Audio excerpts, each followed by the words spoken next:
Do pictures tell our story? You know, there's pictures of when I'm 3 and I'm just full of life. But then there's a picture 2 years later, after my father committed suicide.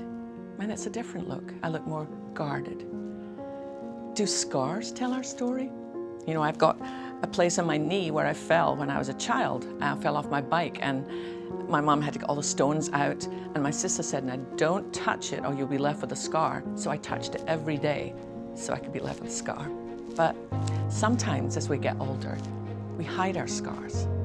You know, they might be scars on the outside, but very often they're scars on the inside. And we hide them from one another. But you know, one of the things I think God tells his story in scars.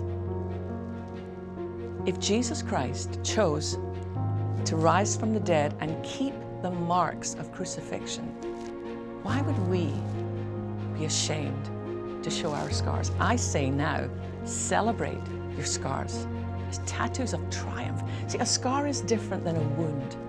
A wound is fresh, a wound is not healed. Scars are proof that God heals. One of my favorite stories is an encounter Jesus had one day by a place called the Pool of Bethesda. Find it in John's Gospel. And there was a man who had lain there by the pool for 38 years. He couldn't walk. And what they believed was, every now and again, an angel would come and stir the waters. And the first person to get in would be completely healed. But he had no one to help him get in the water. But one day, Jesus showed up and he stood beside this man. And he asked him, "Do you want to get well?" And the man gave the answer he'd been given to everybody, probably for the last 38 years. "I don't have anybody to help me. I don't have anybody to push me in the pool. Look, they've got help, they've got help." And Jesus said, "No. Do you want to get well?"